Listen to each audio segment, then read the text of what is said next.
है कि भाई बहन जैसे पाकीज़ा रिश्ते में भी कोई गलाजत आ सकती है? क्या आपने कभी सोचा है कि एक बहन और भाई आपस में वो हरकत कर सकते हैं जो शैतान को खुश कर दे और रहमान को नाराज कर दे? क्या ये मुमकिन है कि एक माँ अपनी ही औलाद के बारे में ऐसा वाकया सुना दे जो रूह तक को हिला दे? मेरी बहनों, कल शाम को एक औरत मेरे पास आई। उसने रोते हुए कहा, ऐ आलिमा साहिबा, मैं बहुत ज्यादा परेशान हूँ, बताएं मैं क्या करूँ?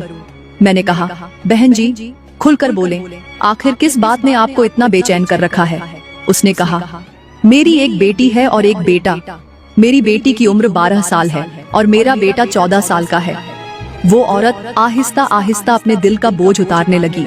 कहने लगी, आलिमा साहिबा, मेरा शौहर एक फैक्ट्री में मजदूरी करता है। सुबह 7 बजे घर से निकलता है और शाम 7 बजे घर वापस आता है। हम एक छोटे से घर में रहते हैं। घर में हम 3 लोग होते हैं, एक मैं, एक मेरी बेटी और एक मेरा बेटा।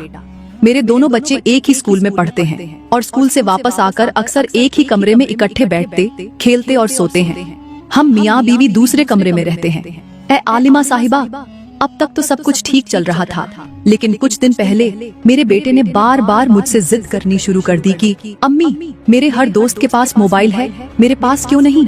लोग मुझे ताने देते हैं, मजाक उड़ाते हैं, कहते हैं तुम गरीब हो इसलिए तुम्हारे पास फोन नहीं। जब बेटे ने बार बार जिद की तो मैंने अपने शौहर से कहा कि हर हाल में मेरे बेटे को मोबाइल लेकर दो। बेटे का शौक पूरा करते हुए बाप ने कहीं से पैसे का इंतजाम करके अपने बेटे को मोबाइल ले दिया। फिर क्या था, वही बेटा शाम को जब घर आता तो बहन को साथ बैठाकर अलग कमरे में जा बैठता। कभी ड्रामे देखता, कभी फिल्में, कभी फेसबुक तो कभी टिकटॉक, और कभी कभी मुझे भी दिखाता, क्योंकि मुझे तो पता ही नहीं था कि मोबाइल के अंदर ये सब कुछ भी होता है। लेकिन मैं नहीं जानती थी कि एक छोटा सा मोबाइल इतना बड़ा तूफान भी ला सकता है। मुझे लगा था कि ये सिर्फ वक्त गुजारने का एक जरिया है, लेकिन ये तो गुनाहों का दरवाजा बनकर हमारे घर में दाखिल हो चुका था। और बदकिस्मती ये कि वो दरवाजा मैंने खुद अपने हाथों से खोला था। खैर, मैं माँ थी। मैं अपने बेटे को बार बार रोकती, समझाती, नरमी से भी और कभी सख्ती से भी कहती, बेटा ये टिकटॉक, ये यूट्यूब, इनमें जो औरतें आती हैं ये सब तुम्हारे लिए नहीं है। ये वो औरतें होती हैं जो आधे कपड़े पहनकर भी नंगी दिखाई देती हैं। इनका मकसद सिर्फ तुम्हें बहकाना है। बेटा, शरीफ लड़के इन जैसी औरतों को नहीं देखते, और तुम तो मेरे शरीफ बेटे हो, तुम क्यों इनको देखो? ये गुनाह है बेटा। ये सुनकर मेरे बेटे ने मासूमियत से कहा, अम्मा मैं नहीं देखता, ये वैसे ही खुद ब खुद सामने आ जाती हैं। चलें ठीक है, आज से नहीं देखूंगा। बेटे की ये बात सुनकर मैं माँ होने के नाते मुतमिन हो गई।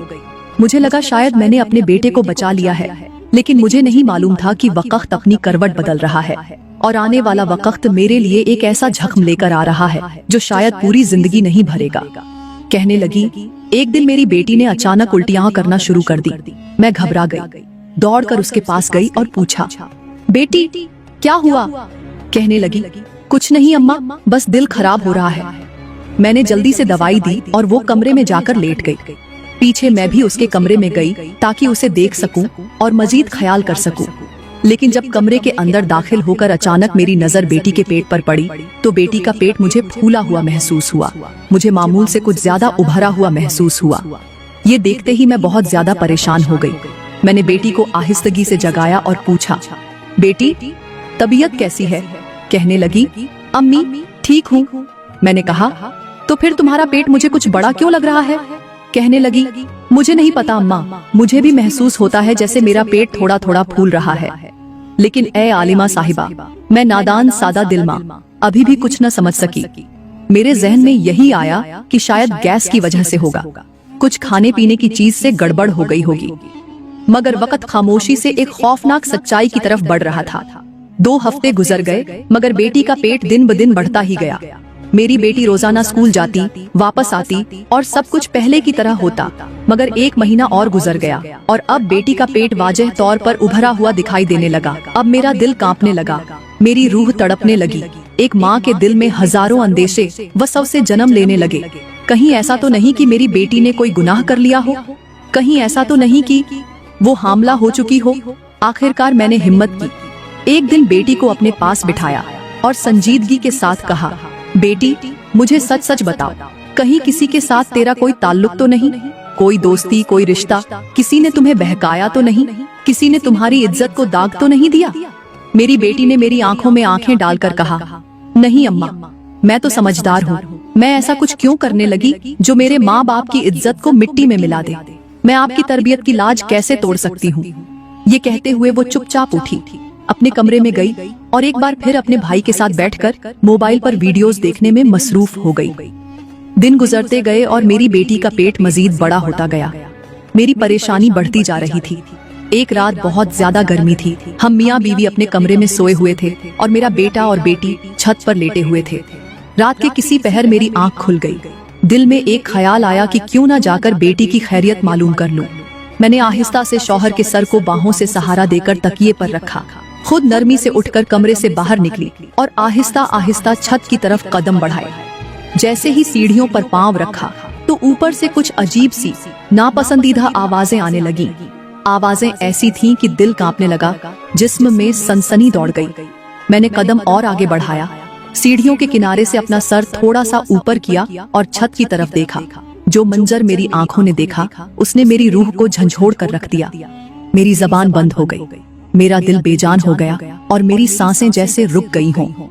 मैं क्या देखती हूँ कि मेरी अपनी बेटी और मेरा अपना बेटा एक ऐसे शर्मनाक गुनाह में मुबतला थे जिसे देखकर शैतान भी शर्म से झुक जाए।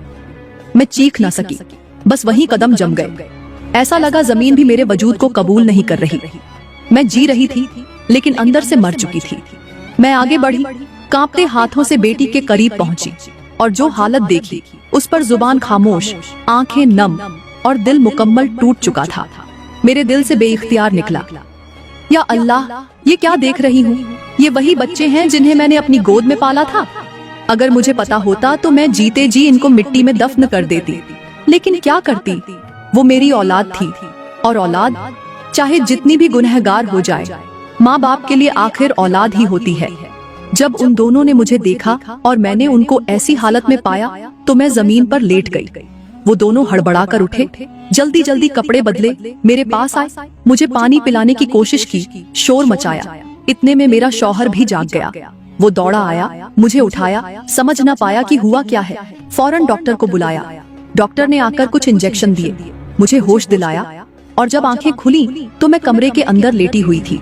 मेरे कदमों के पास मेरी बेटी और मेरा बेटा खड़े थे और मेरे सिरहाने मेरा शौहर बैठा था। जैसे ही मेरी आंख खुली तो सबसे पहला जुमला जो मेरी जबान से निकला वो यही था कि अपने बेटे से मोबाइल ले लो। मेरे शौहर ने हैरत से मेरी तरफ देखा, उसकी आंखों में सवाल थे, उसके चेहरे पर परेशानी थी कि आखिर मेरी बीवी को हुआ क्या है। मेरा शौहर कुछ बोले बगैर फौरन बेटे के पास गया और उससे मोबाइल ले लिया।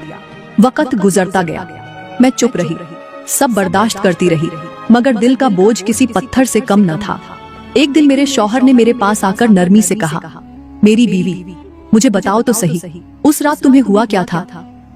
वो मेरा शौहर ही नहीं, मेरा सब कुछ था, मेरी जिंदगी, मेरा सहारा और मेरा सच्चा दोस्त। उसकी मोहब्बत मुझे हर लम्हा संभालती रही थी। इसलिए मैंने फैसला किया कि ये सच अब छुपाया नहीं जा सकता। मैंने सारी हकीकत सुना दी, एक एक लम्हा, एक एक झक्कम, एक एक मंजर।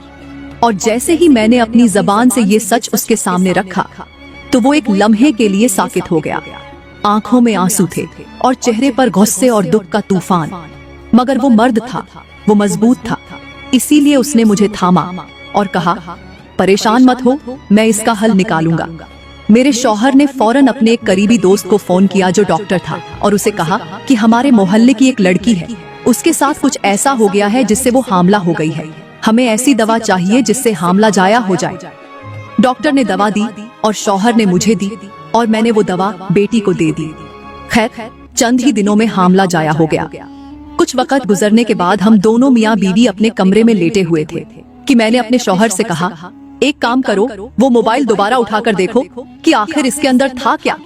शौहर ने मोबाइल लिया, उसे ऑन किया और जैसे ही उसने गैलरी खोली तो हमारी सांसें थम गईं।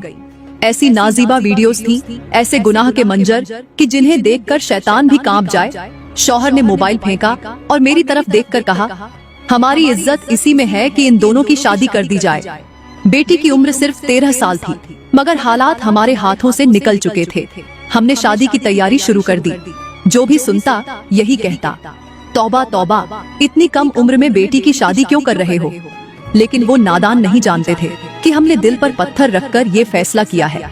हम तो दोनों बहन भाई की शादी एक साथ करना चाहते थे, मगर बेटी का रिश्ता पहले आ गया। उसकी शादी करके हमने उसे रुखसत कर दिया। जब बेटी घर से चली गई तो मेरे शौहर ने कहा, मैं 2-4 साल के लिए दूसरे मुल्क चला जाता हूँ, वहाँ से पैसे कमाकर जब आऊंगा फिर बेटे की शादी धूमधाम से करेंगे। जब मेरा शौहर जा रहा था तो अपने बेटे से सुलह करके उसे माफ करके गले लगा कर गया और साथ ही कह कर गया, अपनी माँ का ख्याल रखना। मेरा शौहर तो दूसरे मुल्क चला गया। अब घर में मैं और मेरा बेटा रह गए। वक्त गुजरता गया। मेरा बेटा हर रोज फल लेकर आता, कभी शरबत कभी मिल्क शेक, और बड़े प्यार से मुझे भी देता, खुद भी पीता। मगर कुछ दिनों बाद मेरे साथ अजीब होने लगा।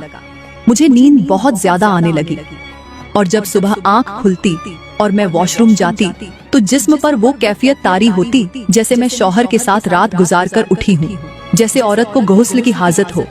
मेरे दिल में शक ने जन्म लिया, लेकिन मैं खामोश रही। एक दिन मैंने इस शक को पकड़ने की ठान ली। शाम को मेरे बेटे ने एक ग्लास मिल्क शेक दिया, कहने लगा, अम्मी ये पी लो, आपके लिए बनाया है। मैंने कहा, अच्छा बेटा पीती हूँ, लेकिन सबसे पहले जाओ दुकान से मेरे लिए पानी की बोतल लेकर आओ। जैसे ही वो मेरे लिए पानी की बोतल लेने दुकान पर गया तो मैंने वो जूस छुपा दिया। जब वो वापस आया तो समझा माँ ने जूस पी लिया है। रात हुई, हम मामूल के मुताबिक सोने चले गए, मगर उस रात मुझे नींद नहीं आई। जैसे ही रात के 12 बजे कमरे में मुकम्मल खामोशी थी। मेरे बेटे ने समझा कि माँ सो चुकी है, लेकिन उसे ये नहीं पता था कि आज माँ ने सिर्फ आंखें बंद की हैं, दिल में तूफान छुपाए, सांसें रोके, उसकी हर हरकत का इंतजार कर रही है। वही मामूल, वही शैतानी रास्ता, पहले हाथ सीने पर, फिर अंदर की तरफ बढ़ता हुआ। जैसे ही उसका हाथ मेरे जिस्म को छूने लगा, जैसे ही उसने मेरे कपड़ों की तरफ हाथ बढ़ाया, मेरे सब्र का बांध टूट गया। मैंने आंखें खोल दी और पूरे जोर से उसके मुंह पर थप्पड़ मारा। बेगैरत, शर्म नहीं आती?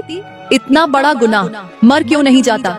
जिस दिन तू पैदा हुआ था, काश उसी दिन तुझे जिंदा दफन कर देती। मैं तेजी से उठी, दूसरे कमरे में जाकर दीवार से लगकर फूट फूट कर रोने लगी।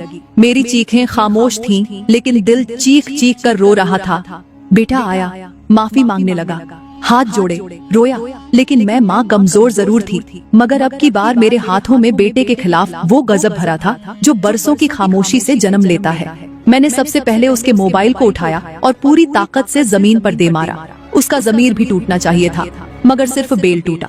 मैंने दहाड़ कर कहा, मेरे घर से निकल जा और आइंदा इस दहलीज पर कदम भी न रखना। मगर फिर भी, हाय माँ, क्या करे? आखिर वो मेरा बेटा था।